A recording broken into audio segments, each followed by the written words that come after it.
Antibiotics are used to treat and cure diseases caused by bacteria. There are other antifungal and antiviral which deal with different microbes, but we're talking about inhibiting the growth and basically those organisms which are causing disease in people or animals. The initial finding of an antibiotic goes back to the 30s with not necessarily a true antibiotic, but a sulfur drug, which did affect and help cure certain pneumonias, which were of difficulty to the troops in the war.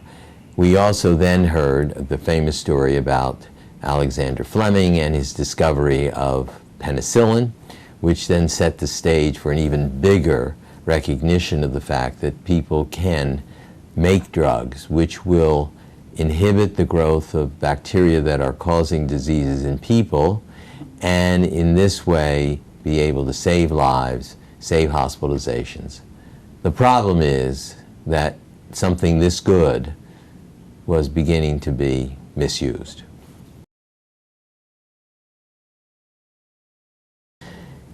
Penicillin was touted a miracle drug. Those who were using it were claiming it could do all sorts of things, cure cancer, for instance, cure all sorts of infectious diseases, and so it became known as the miracle drug. And the finder of it, Alexander Fleming, went on all sorts of media to describe the wonders of this drug. And his collaborators and others in England, such as Ernest Chain and collaborators, were finding ways to make penicillin so it could be used as a therapeutic.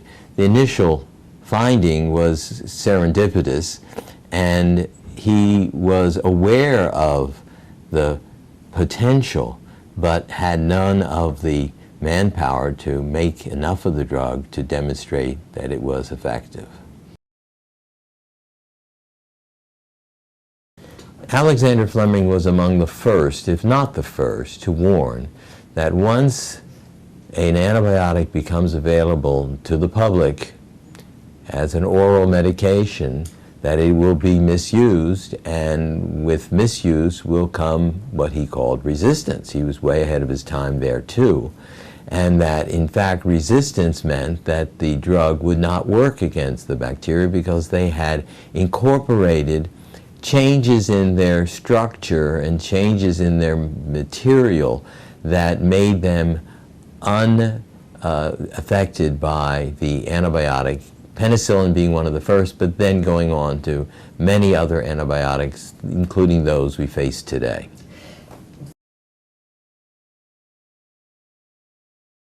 Bacteria are crazy creatures. They will live even if you try to kill them.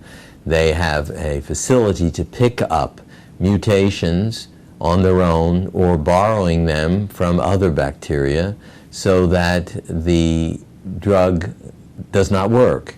The bacteria go along causing the infection, infecting people, spreading, and it now is vastly changed. It has its original makeup, but it now includes pieces of DNA that allow the organism to survive the antibiotic, and they become what we call resistant to the antibiotic therapy.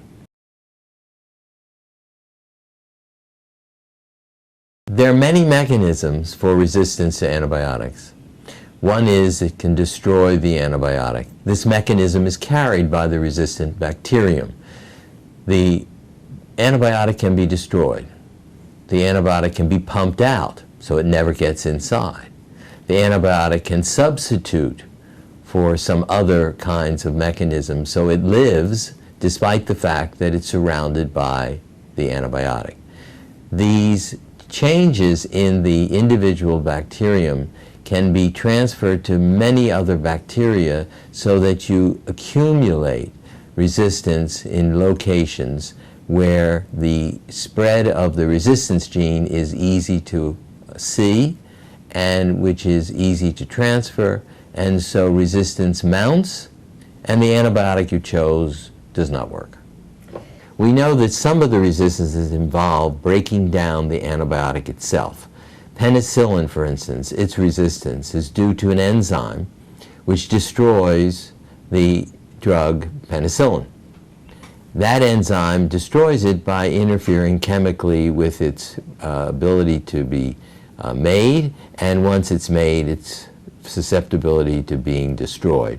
So destruction of the drug, even one little mutation, would affect how the drug works against many different diseases.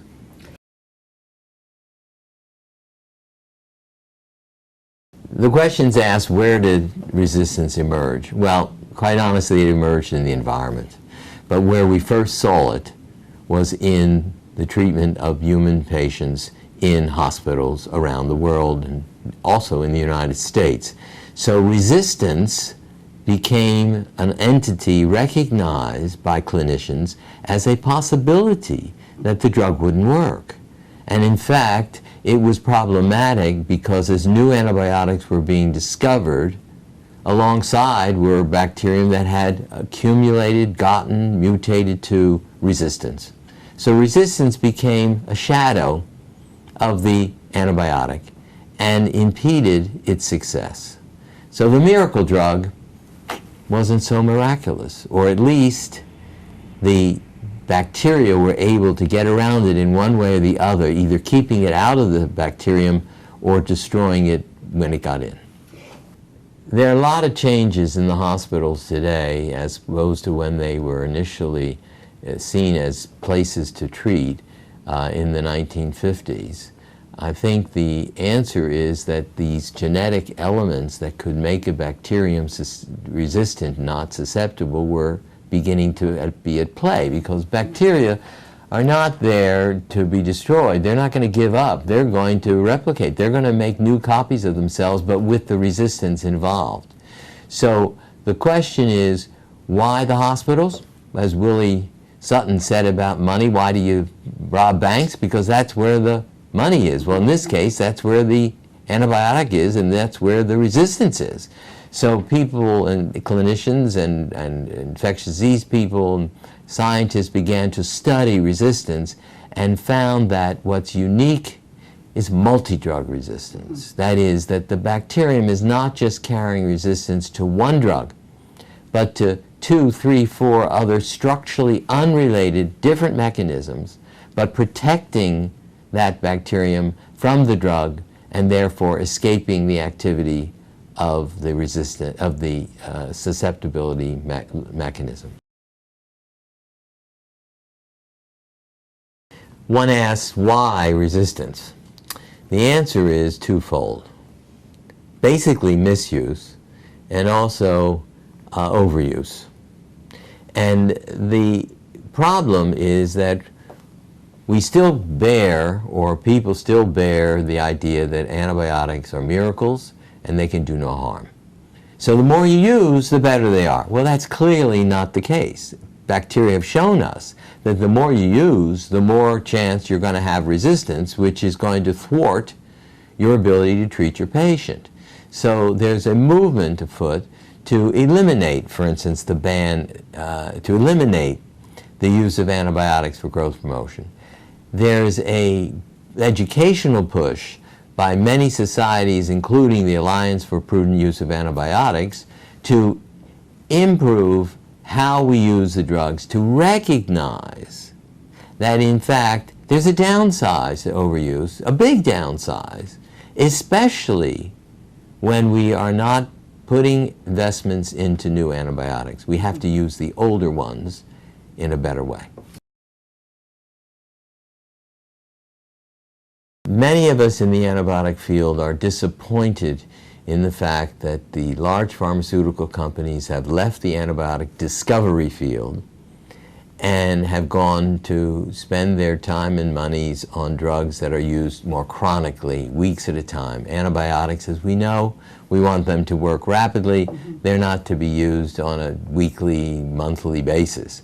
So the return on the investment was not what the companies wanted, and so they're just a handful of antibiotic-producing companies that still exist, and they're not yet there with new antibiotics. So we're stuck with the fact that we have to use some of the old ones and the bacteria are already resistant to them. So we have to then devise either combinations of drugs or other ways. Certainly prevention of disease is critical, but it is true that we are in a critical, very critical time period where we do not have the luxury of new antibiotics.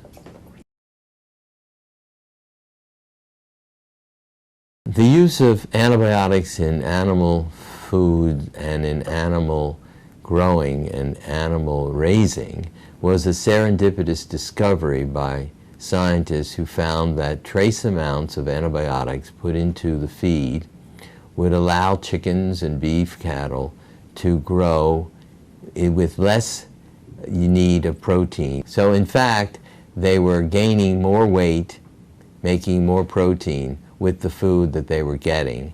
And this was a unique discovery. It opened up a field that is still existing here in the United States, but no longer in Europe. What I'm saying is antibiotics are being given in small, not therapeutic amounts to beef cattle, to pigs, to chickens, to help them grow better for less food or feed. And this has opened up an area of antibiotic misuse, in my opinion, because on one hand, we are raising our animals more hygienically, and the need for an antibiotic supplement, however it works, is much less. But what this use does is create an environment of drug-resistant bacteria which are associated with the animals being fed the antibiotic, and those animals then excrete resistant bacteria, which then eventually get to people because it's on the meat that they buy. In most studies show the antibiotic is not in the meat. What's the problem are the resistant bacteria that are associated with the meat.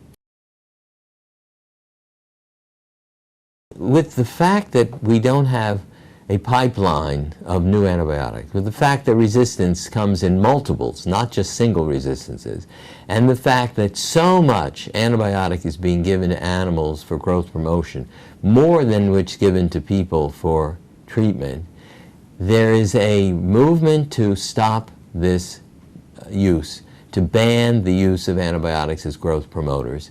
And it's been a problem that I've been facing and arguing for more than 3 decades. Finally, in the 2000s, we're seeing a change in the fact that companies, factory farmers and all are beginning to look at this issue of antibiotic use as growth promoters and reserving antibiotics, if they're needed for animals, for prophylaxis or treatment. Antibiotics don't destroy themselves. Perhaps it's one of the downside of them being miracles of sorts, because you don't want them being destroyed before they act. But quite honestly, they remain environmental in the excrement of animals. They get put on vegetable crops. They have a life after their treatment, and this allows more and more resistance to emerge. And so the environment of this antibiotic usage for growth promotion is vast and maybe enormously larger than the amount of antibiotics used for therapies. Right. The estimate of the Union of Scientists say that 80% of antibiotics are used now in the United States for growth promotion. Right. In Europe, this practice has been banned, and we see that the animals are doing fine, and after a little bit of adjustment, we're getting meat from animals fed without antibiotics. I got into this field as a medical student. I elected and was pleased to be accepted to work in the laboratory of Dr. Tsutomu Watanabe, a famous Japanese research scientist who was one of the discoverers of antibiotic resistance pieces, what we call plasmids or transposon, pieces of DNA that bear the resistance. He was one of the originators of the discovery. So having spent a few months with him and I returned to the States, I couldn't forget that experience, And I also learned from Dr. Watanabe misuse, including the animal issue, which was prominent even at that time. So what I did was to then sort of take the mantle from Watanabe, who unfortunately passed away too soon. But in any case, for me, what was important was prudent use of antibiotics. And what was fascinating and unknown at the time was the genetics of resistance, where pieces of DNA, pieces of the genetic material, could go from one bacterium to another, even ones that were on an evolutionary tree more distant than dogs and cats. I mean, you're talking about major changes. And so a plasmid, piece of DNA, in a streptococcus could be found in an E. coli. That was pretty phenomenal. It's very interesting and somewhat frustrating to admit that there was suspicion, and the companies were concerned that what I was doing was putting a bad name on antibiotics. Many did not believe that antibiotic resistance created in animals had anything to do with antibiotic resistance created in people. It was like the two groups were on different planets, and we knew it wasn't, and we did some studies to show it, but it didn't matter. I became somewhat suspect. I became what was thought to be an enemy of pharmaceutical industry discovery, which was ridiculous. And I'm happy to say that I've survived all that, and we're seeing changes that maybe are longer in happening than they should have been. I know that, but are happening at least. When I first started my sort of interest in improving antibiotic usage, it was coming from a meeting in the Dominican Republic where for the first time scientists from the developing world were able to come to a meeting in a developing country, and the word on the street and in the meetings was resistance. But the work on the resistance was being done by scientists in the developing world, in the developed world, so that the discovery of new resistances in countries which were not as sophisticated or without the same facilities would have this organism go to another country to be studied. And it was a strange phenomenon because the discovery of multi-drug resistance was occurring in normal bacteria and being studied, therefore, by those individuals in sophisticated laboratories. It was a nice getting together, but they weren't together at a meeting like this. What came out of this meeting was a misuse statement. Antibiotics are being misused. Resistance is a real problem. This problem was relatively simple in the early 80s when we approached this and we began what was then the Alliance for Prudent Use of Antibiotics. It was meant to be a global organization, but made up of different groups from different countries. And I'm pleased to say that we now have chapters of APUA in 66 countries throughout the world. And the mission is appropriate use of antibiotics done by you in your own country for your own reasons, and having selected what is the priority or the beginning of the first step to improve antibiotic use. The Alliance for Prudent Use of Antibiotics was begun by myself along with the then a Mexican research scientist Jacobo Kupperstock, and it was my idea that the activities should not be to one country, should not be an American activity, it should be a global activity. And so we began by helping to establish different countries-wide chapters of the Alliance. And in each chapter, the interested scientists, infectious disease people, would be working on the problem as it appears in their country. So it became the issue of the country. It wasn't the United States saying you should do this or that. It was the country itself directing its people to use antibiotics more prudently, to look at what described as over-the-counter use of antibiotics, where you don't need a prescription and they're given out one at a time, two at a time. All of these kind of misuses, some with reason, but at least it now was not another country telling this country what to do or that country. It was each individual country which dealt with the problem in his or her country. It's always an interesting experience to speak before congressional groups, especially if they're on two sides of the question. So the one more recent one was the issue of banning antibiotics in animal feeds, and that was several years ago.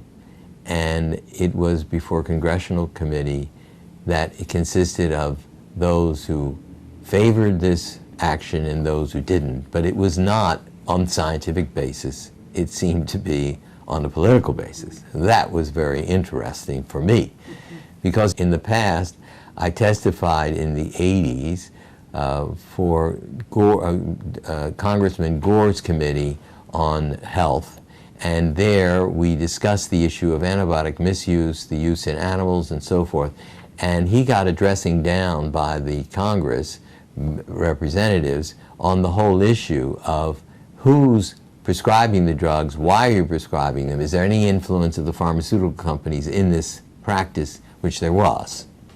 But in any case, that was 84, I believe, and then nothing happens for another 20, 30 years, although we're out there actively creating APUA, finding areas that we can use our information to help improve antibiotic usage, and helping chapters in Africa, in Southeast Asia, to establish themselves and give a purpose to what they want to see is fantastic. The book came out of my frustration that physicians and consumers were using antibiotics in a wrong way and thought they knew what an antibiotic was, when in fact most of them I spoke to thought an antibiotic was a different kind of treatment. They thought that antibiotics were, that antibiotic resistance was something wrong with the person, not with the drug, because the drug was being resisted. And one of the big problems facing clinicians and practicing physicians was that the patient demanded the antibiotic. The patient didn't understand it, but knew that these were miracle drugs. Why can't I have one? And it was almost reduced to the fact that this is something I deserve. This is something you should give me, doctor. So this was a difficult area to enter in. If you're writing a book for clinicians, you really need to write a book for the consumer. So I wrote the first edition of the Antibiotic Paradox, which was the first of its kind, to describe different mechanisms of resistance, the history of antibiotic discovery, the history of drug discovery. And I was pleased that it had a wonderful reception, and then 10 years later I updated it with the second edition, and it too was accepted widely and represents a description of antibiotic misuse and overuse, but also how you use antibiotics better for the person, the consumer, not necessarily for the physician. I was speaking to the wrong crowd. Not that the physicians, some of them couldn't be helped by this, but it was really the consumer that I needed to reach, and that's what I attempted to do with this book.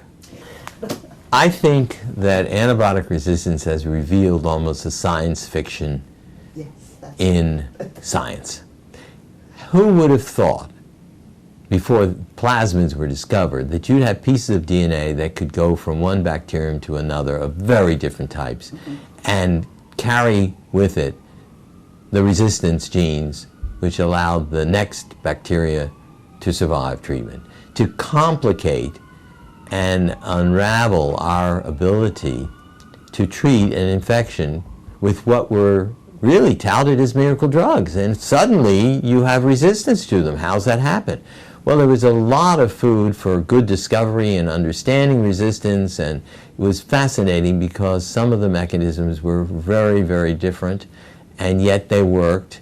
We're not sure they were there originally for antibiotics, but they were the reason that drugs didn't work. Resistance to antibiotics became a household term. I think the public needs to speak to their representatives and get companies back on track.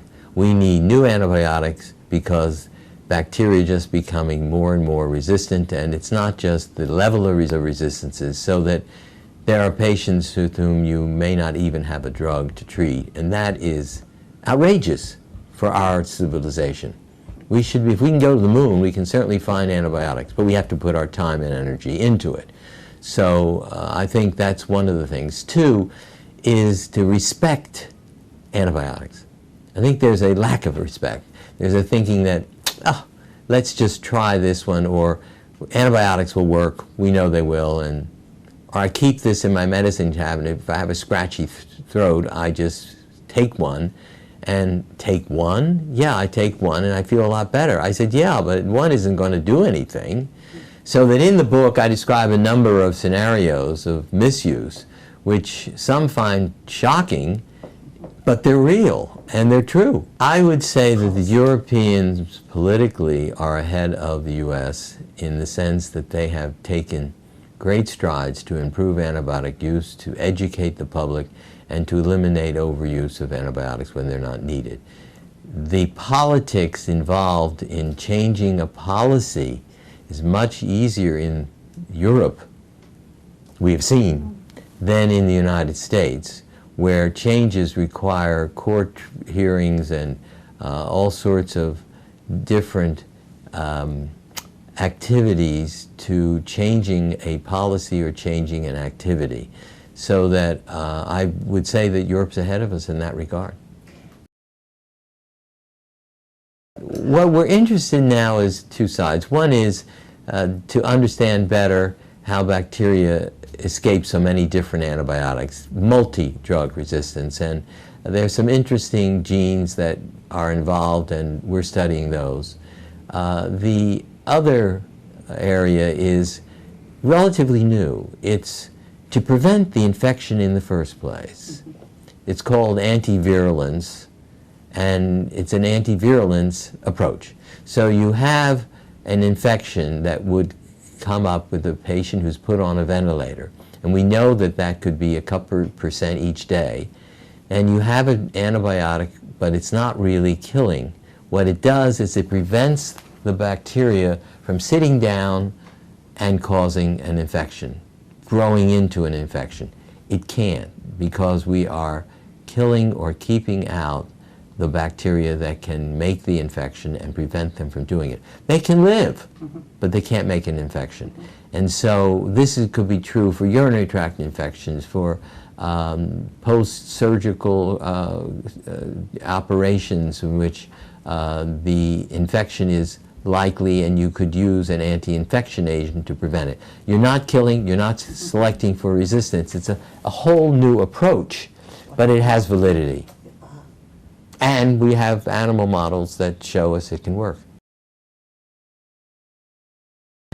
I think that decades of looking back help a little, because you see how numb the ears were in the 60s and 70s, and how suddenly there's a stand-up call and a look to new antibiotics.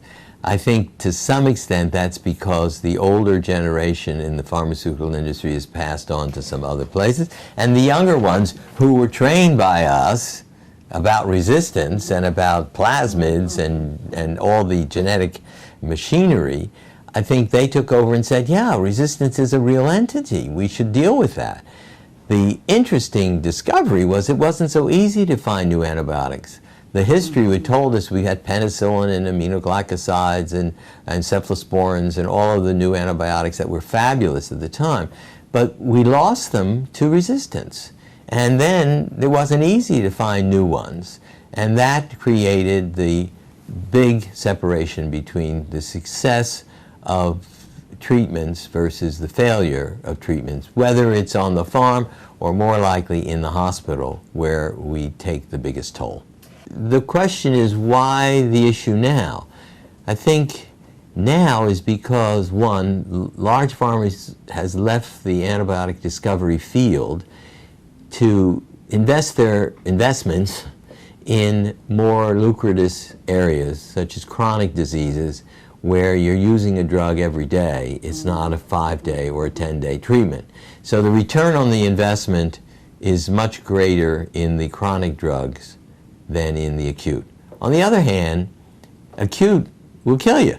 So, I mean, it's being blinded that you have a real need here, and that, yes, you can get a good return, especially if you've got a good antibiotic. And we're lacking new antibiotics. We can hope that new ones will come through, but for the moment, this is a real loss.